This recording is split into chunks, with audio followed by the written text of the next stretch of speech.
Thanks everybody for joining us here on the Blue Collar Startup. I'm one of your hosts, Mike Nelson from Five Towers Media, joined by Derek Foster of Daigle Cleaning Systems. How we doing, Mike? Derek. If I was any better, I'd be you. I don't know about that. I'm still waiting on my front tooth, brother. So once I get I that in, know. we'll be good to go. I hate to draw attention to it, but I figured we should probably say Let- something about the tooth Let's saga. rip the let's rip the Band-Aid off. So it's been a journey, but we're getting there. So we're all healed up and should have a replacement here pretty quickly. If you haven't heard the story, Derek's been dealing with. How long has this been now that you've been dealing with this tooth thing? Since before the holidays. Right? And yeah, if I can caution anybody on the dangers of eating chicken wings, yeah, I'm a perfect example. I'll probably never have one again, and Oh my it's a God. shame. But yeah, it got the better of my tooth, so here we are. And you've been through, how many times have you been into like the oral surgeon and dentist now? I've had I've had surgery on it a couple of times just because of they tried to save it and didn't work, and everybody's been great trying to do the right thing, but it's just been a long process. Yeah, yeah. I actually just had a conversation with someone else who was telling me about a family member that was going through a similar thing. They bit into the wrong thing, broke a tooth, and then it was just a non-stop like series of, you got to do a thing and then you got to let it heal, and then you got to do another thing, let it heal, and then what a what a Yeah, pain. I just like to get out in front of it. It's a good. I make up stories and tell people what actually didn't happen. So I think yeah, conversation piece. you were cliff jumping and you fell on a shark or something like that. Uh, Nothing exciting. So I'm excited about our guest today. Curt, we'll let you introduce yourself, kind of who you are and what you do. But really excited to get in this conversation, taking a look at some of the things that you guys have going on beforehand and looking at how helpful of an industry that you're in. Before I get ahead of myself, Curt, go ahead, tell the audience who you are and what you do, please. Sure. Well, thank you, Michael, and thank you, Derek. Sorry about the tooth thing. I thought you were just, you idolized Michael Strahan or something. You're like, I'm No just need, he's my. no need to be sorry. I'm channeling my inner hockey player. There you go. Right. Well, gentlemen, thank you for having me. My name's Curt Hemmeler. I'm the executive director for the RV Technical Institute out of Elkhart, Indiana. I also am the senior vice president of the RV Industry Association. So I'm here to talk to you about the RV Technical Institute predominantly. Yes, sir. Yes, sir. I was, I don't know why I had never considered it, Curt, but, and we kind of talked about this before, right? Like I didn't realize, but it makes perfect sense, right? That there's a whole industry of people that are tradespeople and they're working on this humongous RV is, I mean, I remember during COVID, I felt like everybody was buying an RV, maybe two. How big is the industry? That's a great question, and don't be apologetic. That's why I'm actually doing your show and a few others. Is because in the scope of 350 million plus people in the United States, we're a small portion of that, but yet we're a big industry. There's over 8 to 9 million registered RVs out there. But to put it in perspective, the RV industry as a whole, and I'll make reference to that a few times. When I speak of the industry, I'm speaking of obviously the manufacturers, the suppliers, the dealers, the campgrounds. All of these go into what makes up a $1.9 billion industry, I believe, is where we're at. I mean, it's a big industry, and so the RV Technical Institute was created because we have seen a positive trend, which you mentioned. Obviously, the COVID years were unprecedented in growth, but we had already been on decades of growth prior to the pandemic. And the RV Technical Institute was created to start addressing the needs for the technicians that repair them. Yeah, I mean, I've got an RV. Derek, do you guys have an RV? I don't. We talked about it, but we haven't done that yet. Yeah, I know we actually did buy like a big 27 footer with the bunkhouse and the whole deal back in it was like 2021 or maybe it was 2020. And then we ended up realizing that we did a few trips and it was great, a lot of fun, but We ended up getting rid of that and then buying, we got this little retro RV. It's like really cool, man. It only sleeps like 2 adults and like maybe a kid, but really fun and cute little thing. But you know what? That's what we pride ourselves in the RV industry about, is there is an RV for everybody. And that's what's kind of unique. I think that, you know, no matter what your price point is or your interest is, there is an RV for you. Yeah. And they always need work. And they will always do it. Driving your house in a hurricane usually does create some problems sometimes. A little bit of problems. Yeah, a little bit. So can you give us, Curt, just an overview of the Institute itself, kind of, you know, how you're structured and who's using it? And Sure, yeah. So I mentioned already a little bit that, you know, we just celebrated year 5. We have a physical 20,000 square foot facility in Elkhart, Indiana. So if you are at all familiar with the RV industry, Elkhart is the epicenter of the world when it comes to everything RV. Really? Oh yeah. More than 80% of everything that goes into an RV is within 50 miles of Elkhart, Indiana. And that's for every RV. It's a crazy thing, but it made sense that that's where we should, you know, have our base camp, if you may, is Elkhart, Indiana. But we created the program knowing that not everybody would want to come to Elkhart, Indiana to train. And so we have what we call authorized learning partners across the country, over 40 of them currently, and growing every day, which will be locations where folks can go and get the training without having to come to Elkhart, Indiana. Okay. And now I noticed that you have like a lot of stuff is online. Yeah, actually, a good portion of the program can be online.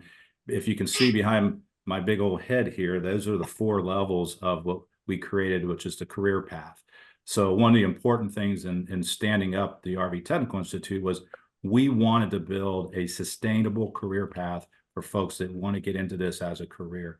And we know how important it is to have, you know, opportunities to continue to grow. And with growth usually comes increases in salary and opportunities and things like that. So the team put together, the industry itself put together the career path that you see behind me. And so, yeah, there is levels and steps, and you can do it online, you can do it in person, or you can actually do it in a hybrid format also.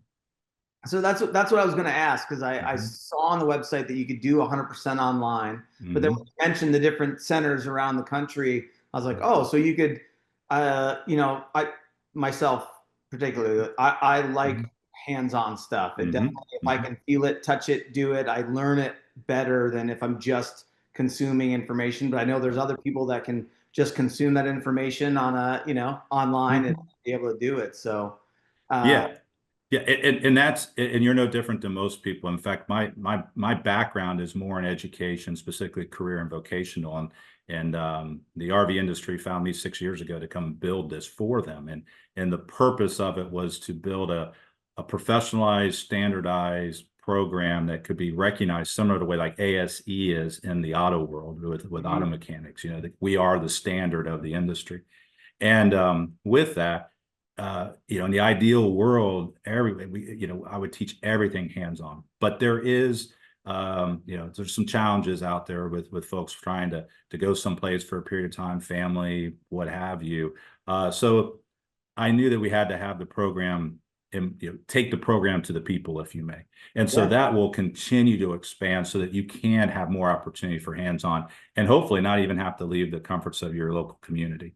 And every day that gets more and more available. And you brought up your background. That was going to be one of my next questions too, was how did all this come to be? Like, how do you end up running this institute? Yeah, it's kind of funny because I would not bore all your listeners with my entire background because they would be asleep and turning to somebody else. So I'll just say that most of my life was either spent in the military as a technician, where I actually learned in tech school for over a year in the U.S. Air Force. And then also finished my traditional route of an education through the Ohio State University, and then got into the school business for the last 20 or 30 years. And like I said, predominantly in vocational and VOTech type training. So nursing schools, mechanical schools, HVAC schools. And so It was 6 years ago. Someone I had hired in the industry and think very highly of said, "Hey, so they're looking for this guy to build a school within the RV industry, and it has your name all over it." And little did I know that after 56 years on this earth, that really this is where I was supposed to land. But I did, and it's allowed me. The industry is a huge supporter of what we do, and I'll expand a little bit on that. But there's this industry who says, everybody's got to put a little bit of skin in the game, and they gave me the keys to really my dream job. And so I've been surrounded by an industry that supports the whole mission. We are a nonprofit, set up as a nonprofit 501c3. So we're doing this with a mission, not for profit or anything else. It's about improving the consumer experience and getting folks trained and into the industry. What did the headquarters, did that come first, and then you start? Like, I'm curious about how the whole thing got built, because the idea of building a school, right, both physically and online, sounds pretty daunting to me. Well, I would love to say that, they just handed me a set of keys and I walked in this beautiful building, but no, it was, in fairness, the industry has had what I would call an old school training. There was the ability to get certified within our industry, but it consisted of reading a bunch of textbooks and taking a written test, and depending on how well you score on that test, said whether you were competent in receiving a certification. And in the education space, that just doesn't usually, that's not a good experience for anybody, and nor does it necessarily demonstrate that a person has absorbed the content and has the competencies of which they have taken. And so that was a big part. Set up a new standardized, professionalized curriculum that comes with certifications and that is accredited and recognized, and provides a level of protection in a case of legalities or things of that nature, because the only way somebody's really absorbed something is if they take a test. And so the Ohio State University, along with Nocti Business Solutions, came together and helped us create this curriculum and this program. But no, it was literally find a building, build a program, launch a program, and I'm happy to say after 5 years, a pandemic, we've got over 22,000 individuals that have either been through the program and gotten certified or are currently in the program at some point. So that's amazing. It is pretty wild. It really is. 5 years. In 5 years. Yeah. Wow, that's massive growth. And that was going to be my next question. How many people have been touched by those 40 locations? Yeah, it's at 22,000 as a collection of all entry points, if you may. So whether they came through a dealer, keep in mind the program is also being offered through almost all RV dealerships out there, and those would be some of our learning partners. So some of the names you've heard: Camping World, General RV, Campers Inn, Blue Compass.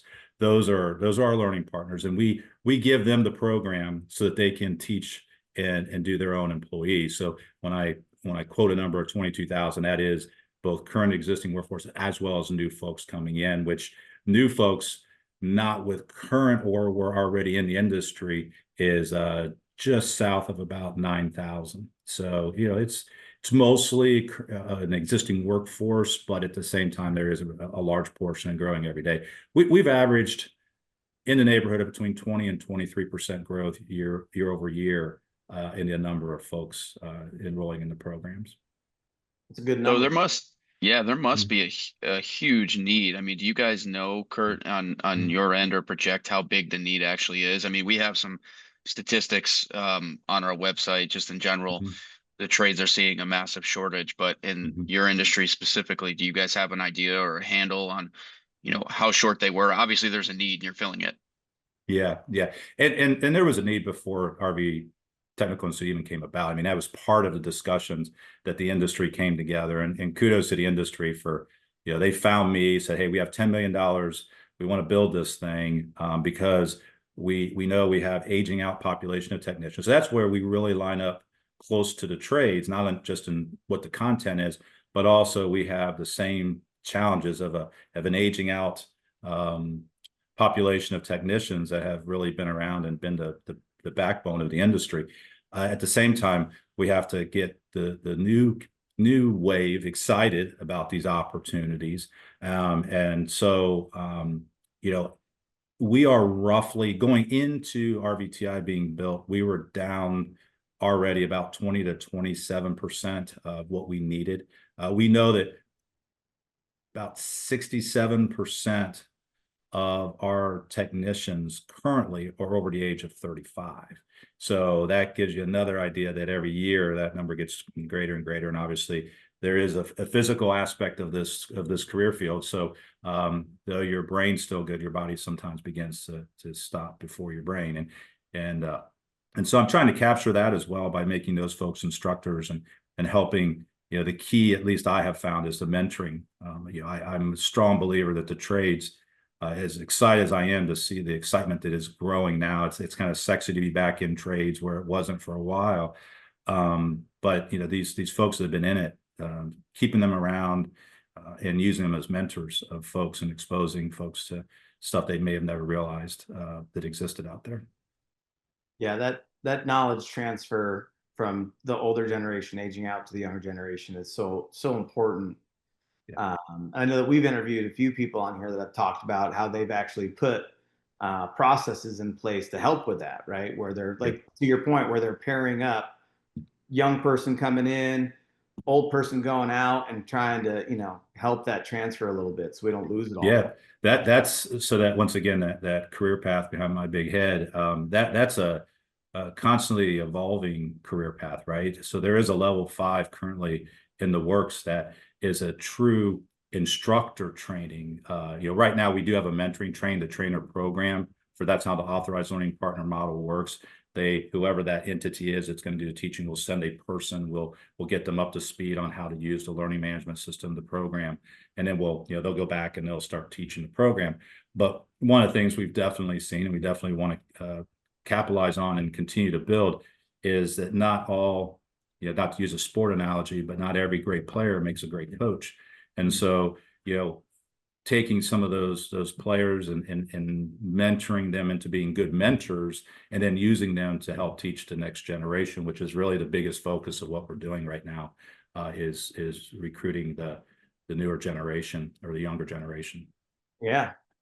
I'm curious on as far as like the content or like what you're training. I think I saw online that, and it makes sense, right? Because an RV is basically a mini house on wheels, right? Getting pulled around. Exactly. So people coming in, they're learning plumbing, electrical, carpentry, like a little bit of everything. Can you kind of expand on that? Yeah, no. And thank you for bringing that, because I think it's a really, really important point. That's what gets me the most excited about what we do. But it's also, we go back to one of the first things you mentioned when we started is you didn't realize there was this world of the RV and all that, or for the career path per se.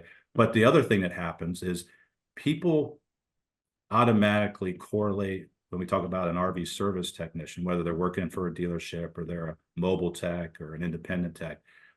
They think of an auto world. They think of the fact of a car mechanic. And the first thing I try to tell folks is erase that mindset, because we're focused on the house. In fact, between 88 and 90% of all the RVs out there do not have engines. They have to be towed. So that's what we focus on. Only about 10% are motorized. And what happens in that world is when there's an engine issue, it usually goes back to an original manufacturer or something of that scenario. But the house piece is where you live. That's where things break. And that's where we want to work on or keep focus on. So our program encompasses everything that you would find in a house that's not on wheels, but our house happens to be on wheels. So it does include a chassis component and a propane component, but then everything else, electrical, plumbing, HVAC, all those things are taught within the program. And so that's been kind of what I've been, pitching to high school. So we're going to launch our first high school program where this will actually be taught in the high schools here in Colorado at a place called Epic in Littleton, Colorado. That'll happen this fall. And the idea behind that is that, a person can go in and in our level 1 program, goes over the 7 key areas, those 7 key systems that you know, is plumbing, electrical, appliances, all this. And at the end of that, after 40 hours, you get certified, and you're a person that can walk in and validate that all these systems are operating like they're supposed to. And even if you knew nothing going into it, you'll be that competent when you come out. And the idea here is that person, you're going to be exposed to Ohm's law. You're going to be exposed to plumbing and flow and how that works, how to calculate amperage when over formulas and things of that nature. And so I've been using that a lot of times in the high schools to say, look, we've taken trades out of so many schools out there.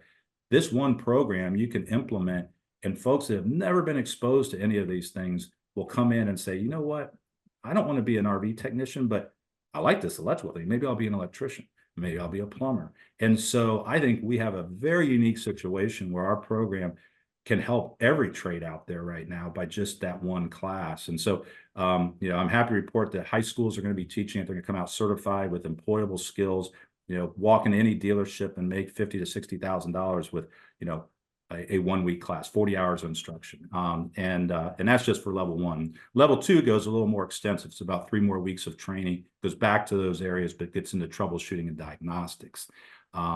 But unlike a lot of the trades, we're not unionized. And so, you really are, however motivated you are or how much interest you have, the ceiling is there for you to punch through at any time. And there really isn't a ceiling. But in our industry, it's just, do you want to work for a dealership, or do you want to be your own boss and start your own business and be a mobile tech? Is really the question you have to ask yourself.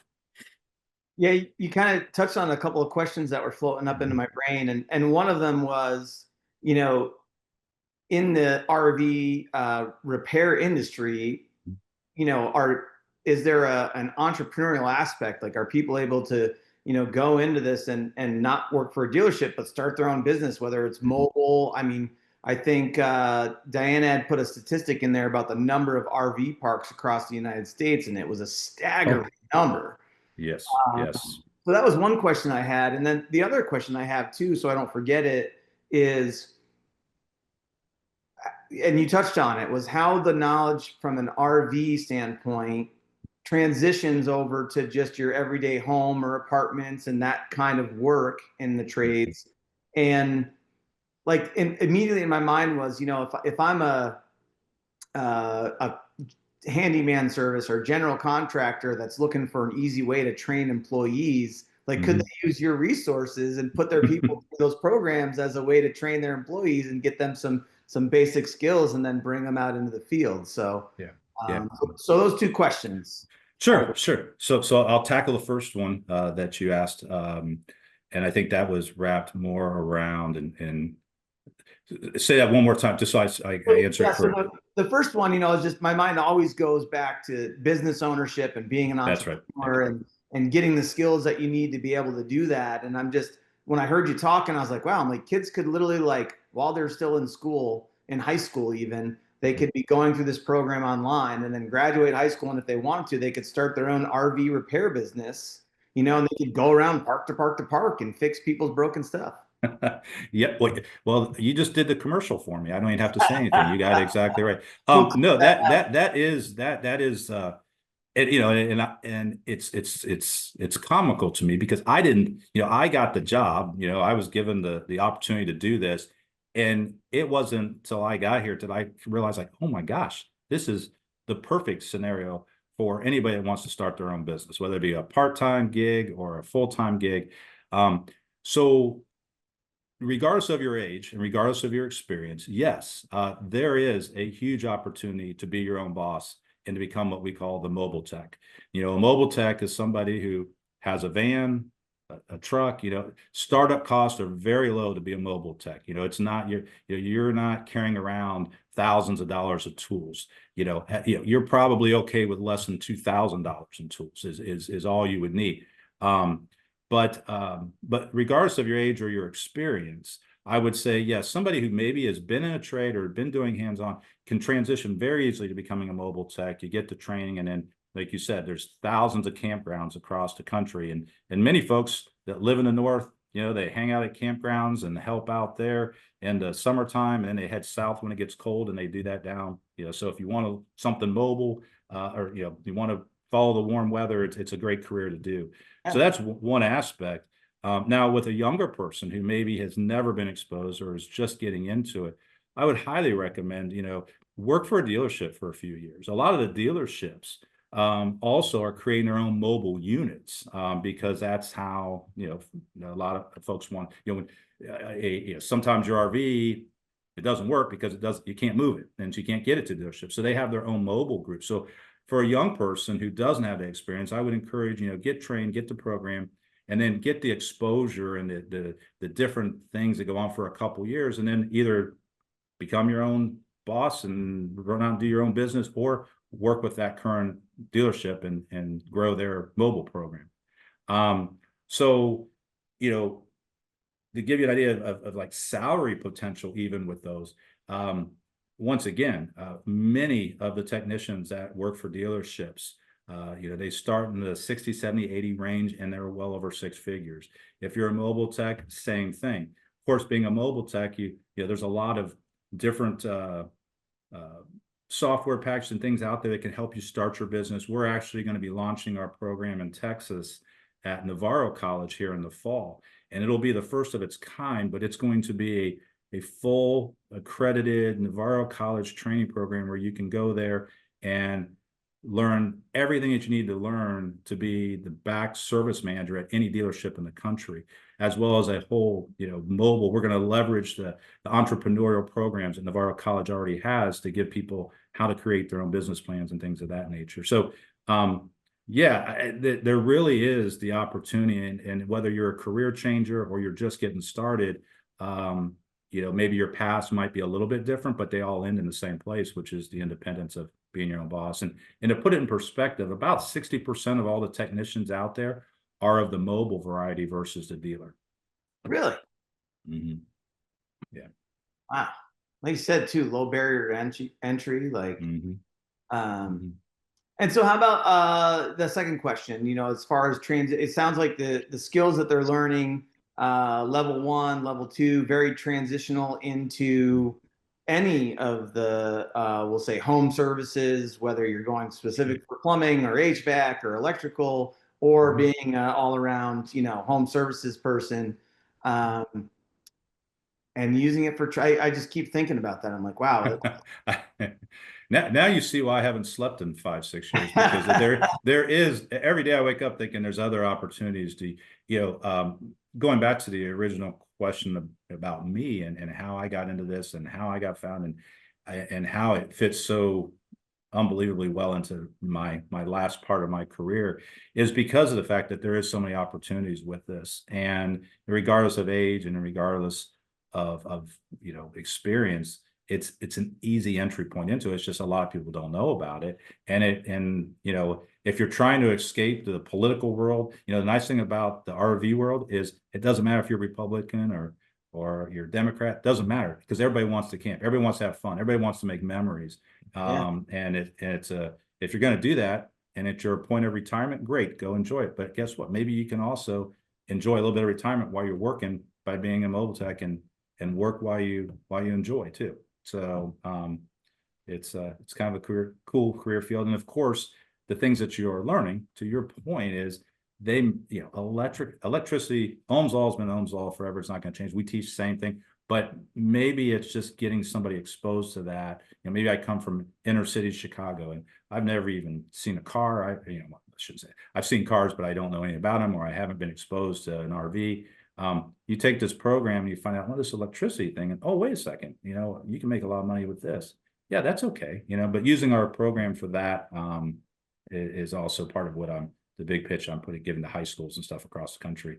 And if 1 out of 10 end up being an RV technician somewhere, hey, that's our mission to get. That's a good number. Yeah, that's a good number. What now you said the level 1, that's a week-long course? Yeah, it's a 40-hour class. And with all the classes, they have a amount of reading and PowerPoint, and then there's a hands-on component. So if you're doing it in person, you're going to you're going to go for about an hour of PowerPoint, and before you fall asleep, we take you into the lab and we actually make you perform what you just did. If you're doing online, we've made it to where obviously you can take it at your own pace, but at the same time, with every section, there is a hands-on component. The only difference is it's gamified and it's electronic, and you kind of, you envision going inside an RV, and, it comes across that it's not cooling to 62 degrees, and you have to troubleshoot it. And so you go through a series of process of gamification. And so you're still going through it, technically hands-on, but not with somebody, not with it right in front of you. And so that's level one, and it's 40 hours of instruction. And at the end of that, you will take a written and a hands-on test, which is both also electronic. But you get to completion of that, you're certified. You're certified level one. And in the dealer world, we call that a pre-delivery inspection technician. So it's an actual job. And as I mentioned, geographically across the country, that job pays anywhere from 50 to 65,000 roughly a year just in doing that. So that's what that is that's somebody that when a person buys a new RV, or there's an old RV turned in or used RV, that person can go through and inspect it to make sure everything's working the way it's supposed to. You do have some minimal troubleshooting skills with level one that we teach, but level two is what's really dedicated to going more in depth and learning how to troubleshoot sequencing and things of that nature, so that at the end of the additional 3 weeks of training, okay, you're going to sit for another written test and a performance test, and then you're going to be, if you pass that, then you are a certified level two. And that's where, with level one and level two under your belt, you are a competent technician. As many technicians know, it takes a lot of years of bumps and bruises and scrapes and things to really become a technician. But you have the knowledge, you have the ability, you've proven it. And you have demonstrated that by scoring a satisfactory on a performance test. And then level three, level three is a little bit different. Level three is your specialties. This is where you get into more in-depth electrical, or more in-depth into slide outs, or more in-depth into chassis. And each one of those has so many hours attached to it. And at the completion of those, then you're awarded what we call the master tech, which is the highest level at the current time. And that's the master tech level. That's the master tech. Mm-hmm. And how long, if you're going to do all three of those modules, how long does it typically take? So we purposely created the program because in the technician world, if you are a mobile tech, for example, you may not necessarily need to go all the way through a master. You're competent, you can do things, or maybe you're a specialist in one area.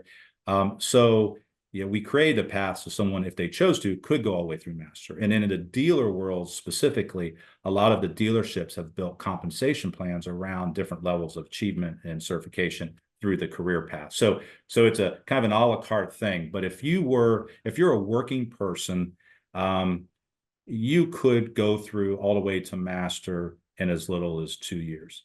Okay. If you're not working and you can just dedicate to school and maybe work part-time, you can achieve master within a year. The level one and level two can be done in a month. The level three, you're kind of at the hands of different classes, because these are vendor specific trainings. So this is where we load in like new innovation, new things that are coming out that someone might want to learn, or a specialization. And so the original manufacturer of that product will give us the training. It goes through a process of being reviewed by our master techs, a collection of master techs committee. And then they assign, say, yes, this has the technical nature and the rigor that we want. And then it gets loaded into a level three. And then once you complete all that, like I said, that's what could tie you up a little bit if you're looking for something specific and you're at the mercy of a vendor either creating a training or not. But you could easily pound through that and be done in a year if you're not working. What about if I'm a hobbyist and I just like to tinker? Same thing applies. Hey, when you actually enroll in any of the online pieces of this, It is you buy it in what we call a subscription or a 1-year subscription. So you have a full year and it's self-paced. If you're doing the more hands-on, or you're coming to Elkhart, or you're going through an authorized learning partner, you kind of fall victim to whatever their rules are, or however they're teaching it. But yeah, if you're a hobbyist and just want to go through it, same thing applies. I think you could easily knock it out in a year. Where you would get kind of where it gets a little gray is in that level 3 area once again, because you might want something specific and it's only offered 4 times a year at this location, or whatever the case might be. But we have a library of over, I think we're up to like 225, 230 different courses in that level 3, and that gets reviewed every month because as you think about it, there's always new innovation, new product coming to market, and that's where we load it into. That's interesting. And I had one of the questions I had. It sounds like level 3, you can choose a specialty. Mm-hmm. Yeah, there's 5 different ones currently. As I mentioned, the career path is constantly evolving. It's always going to be in a state of improvement, as I like to say. So there easily could be an additional specialty that comes online, a year from now. I don't even know what that is, but maybe there's some kind of new flying RV specialist, right? Maybe they start flying these things. But that's where it gets dumped into right now. I'll give an example. I always like to give this example, as I have a friend of mine who got level 1 and level 2, so they're level 2 certified tech. They're competent. They can operate and do the job safely. And then they took the specialty in slide outs, and that's the only one they took. And they install awnings at 2 campgrounds. There's two very nice campgrounds outside Hilton Head Island, South Carolina.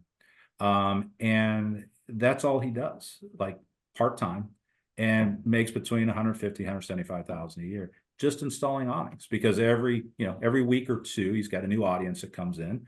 And they're like, well, I want that because mine doesn't have it, and I like that. And okay, no problem. 180 an hour. I'll put that up there for you.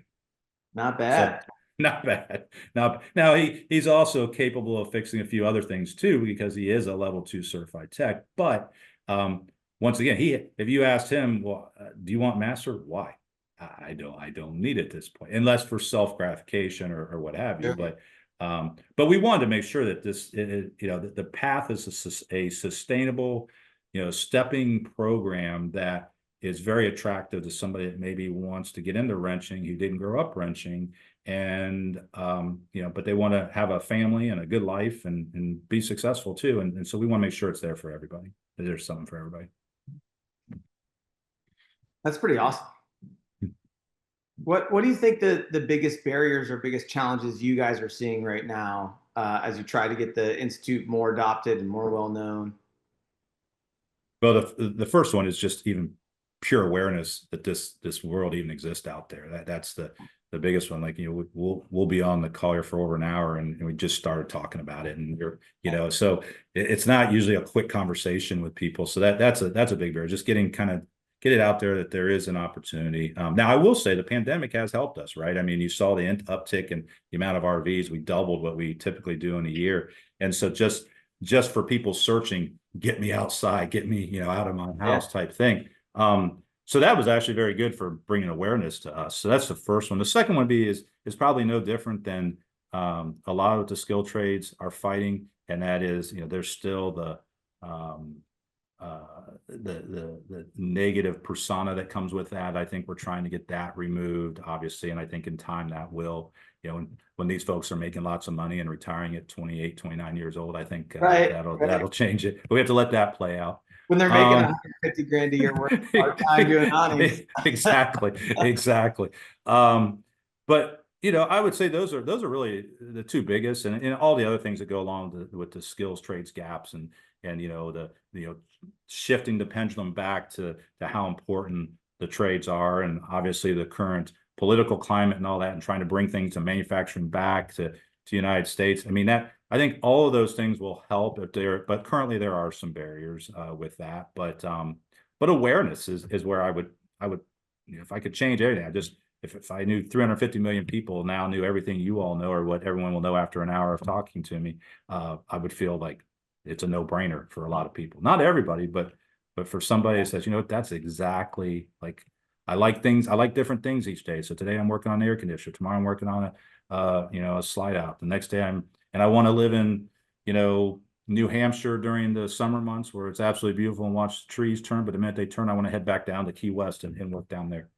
And what career fields can you do that in? There's very few. And then of course AI, we're looking at AI to help make what we do better. But at the same time, it's going to be a while before AI replaces a service technician, that somebody comes out and puts your slide out in for you or fixes your air conditioner.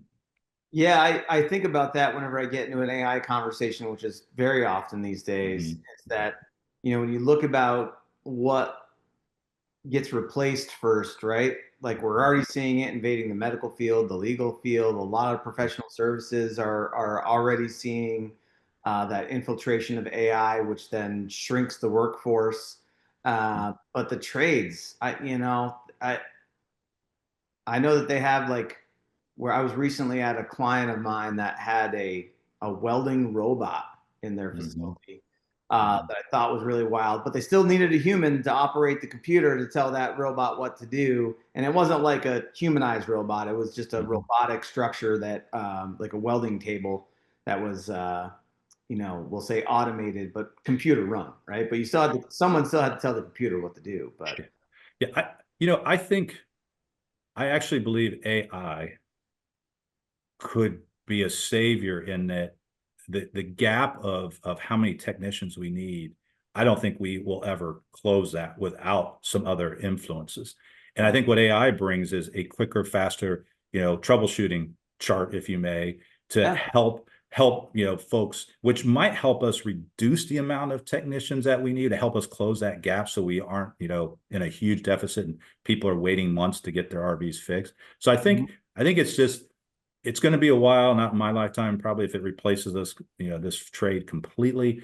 I just don't see it because I don't know. I've been looking to get some remodeling and stuff done, and if you've been through that experience due to the shortage of technicians that are out there across the trades in general, I don't know how AI solves for the fact that people just don't show up anymore or they don't show up on time, things like that. I mean, I think the good old face-to-face, hey, this person cares and they care about what they do. They have pride in what they do. I think AI will be a great enhancer, but I don't think it'll be a replacer. That's my personal opinion, for what it's worth. Yeah, not for the trades anyway. No, that's be a hard gap to cover. It would. So it's only, I mean, again, like to your point, right? It's only going to bolster all the trades, including what you're doing, make it more valuable, help to switch that stigma. And all those cashiers or accountants that do get replaced, they can come become service techs and RV techs. Absolutely. And make more money than they were making, and maybe even be happier. And maybe working with your hands, nothing quite like it. None. I'd rather do that than stare at my computer screen all day. Yeah, for sure. I know we're getting close on time here, but can you see any like limitations currently with your online platform? Like if someone's looking at evaluating this, like, is there something, we're not thinking of that we should ask about that might be a limitation or might turn somebody off? I don't know how else to say that. No, I think the only thing that I would want to give comfort to is the fact that, the program's built for somebody who doesn't even know the difference between a flathead and a Phillips head screwdriver. So, don't let the fear or the stigma that, I'm a female and I can't do this because I don't know math, and that goes back to that barriers you were talking about. I think these are stigmas and things that we have to, hopefully I can tell you personally that we have run women only classes, quite a few of them. And those cohorts outperform our mixed classes, which are predominantly male most of the time, but the all-female classes outperform every time the cohorts that are mixed, and it goes to the fact. But yet, if you ask, and I'll use my sister as an example, she's been executive assistant her entire life, and she still to this day says she doesn't know how to do math, but she did every day. And so I think removing some of that stigma or removing the fear that I'm getting into hands-on, or I've never, I didn't grow up wrenching, I didn't know this. That's okay. The program starts you at, nothing. And it's where we have our problems at the end, if you still know nothing. But that's why we have the testing in there. The testing will prove that, what you've just been through, you have not only learned, but you've absorbed it, and you have a competency.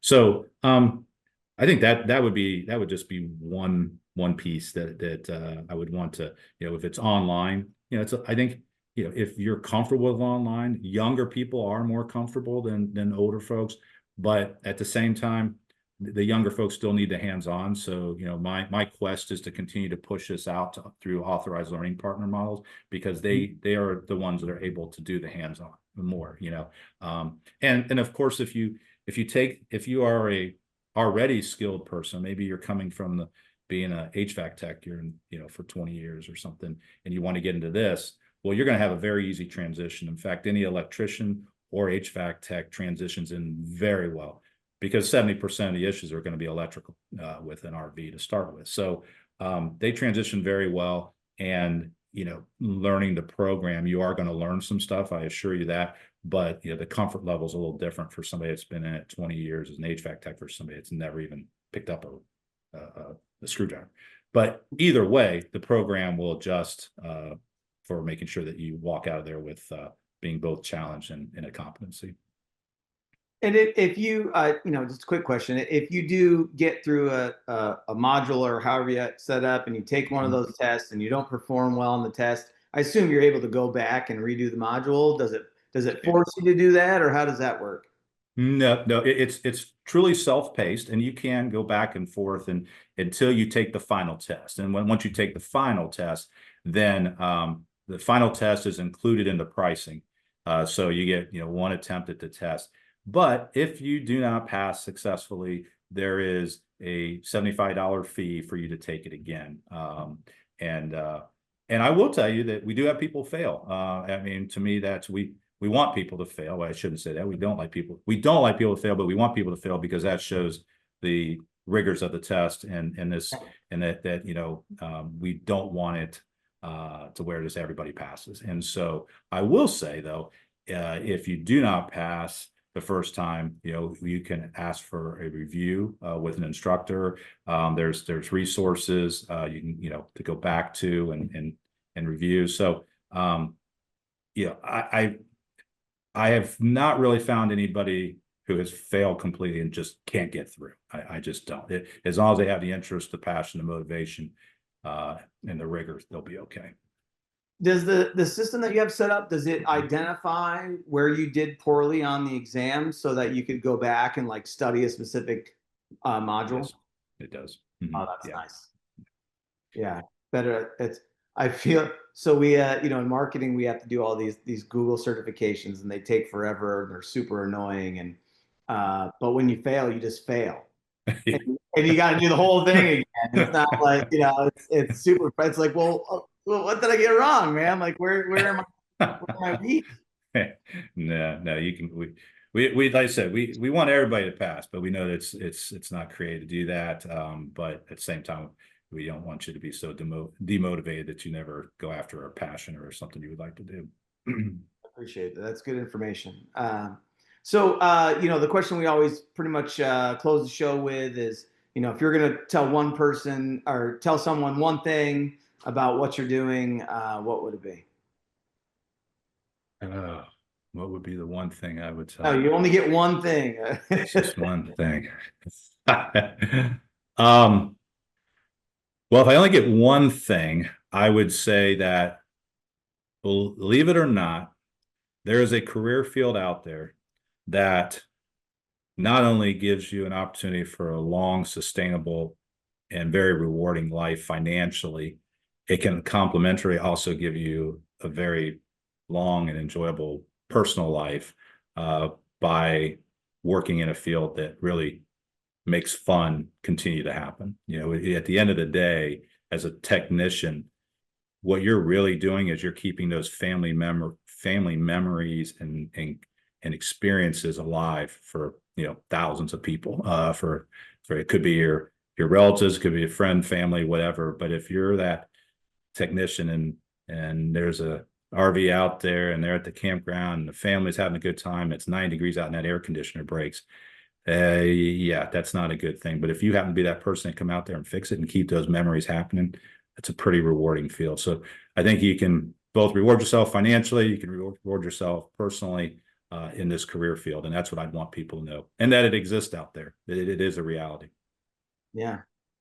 I think it's great, Curt. I honestly, like, just talking to you, I'm like, man, I would love to do just that level 1 just for funsies, just to have that skill set. Hey, I know somebody, Michael, that might be able to make that dream happen for you, man. I think like pricing and tuition costs and all that stuff's on the website, right? So if people have questions about that. It is, and we have scholarships. And the one thing I will just share, I think it's important to know, we are the industry. We were set up by the industry. So the manufacturer suppliers, they are subsidizing what we do. We're a 501c3. We're a nonprofit. So when you go on there and you see that you can take level 1 and level 2, and it's only $630, that's a real price, because I run a $2 million plus deficit every year in my budget, that the manufacturer suppliers say, you know what, that's okay, Curt, just keep training these people and getting them certified. And so that's a real price, and that's good for a year. And then all the information's on it. If you want to do it in person or hands-on by coming to Elkhart or through a learning partner, it's all there. And if you have any questions, call me or the team. We'll be more than happy to answer them for you. That's amazing. And what a return on investment. Yeah, it is. Right? Yeah.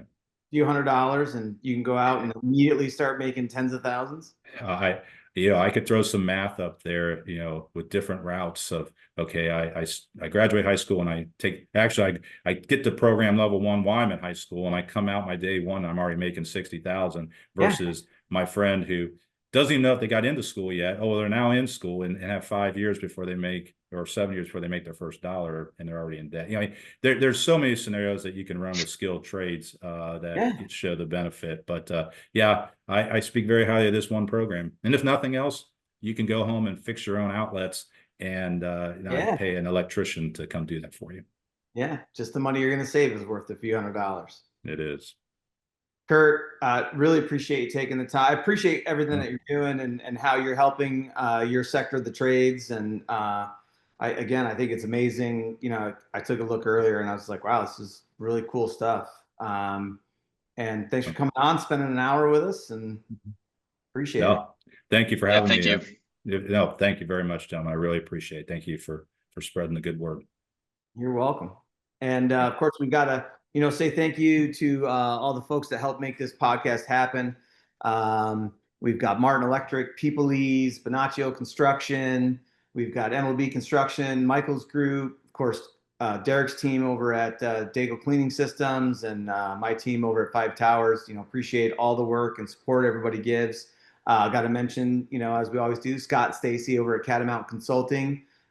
Just amazing people, amazing organization, and appreciate all the help they give us and connections that they're helping us to make. And thanks everybody for listening. And Dee, any final thoughts? I did all the talking. No, appreciate it. No, it's great. No, it was a great conversation. Thank you again, Curt. And you might have 2 future students here pretty soon. So you've got my phone number and my email. Just give me a holler. I'd love to set you guys up. You got it. Sounds fun. Right. Awesome. Thanks again, Curt. Thanks, Dee. Thanks. And that wraps up another episode of Blue Collar Startup. A big thank you to our sponsors, 5 Towers Media, Daigle Cleaning Systems, Daigle Fire Solutions, The Michaels Group, Martin Electric, MLB Construction, Bonaccio Construction, People-Ease, and Catamount Consulting for making this podcast possible. And thank you for tuning in. If you learned something or felt inspired, connect with us on our website at bluecollarstartup.io or email us at hardhat.bcsu@gmail.com. We'd love to hear your questions and topic ideas. Help us spread the word by sharing the show and following us on social media for updates. Until next time, keep on building, keep on dreaming, and keep hustling like your future depends on it.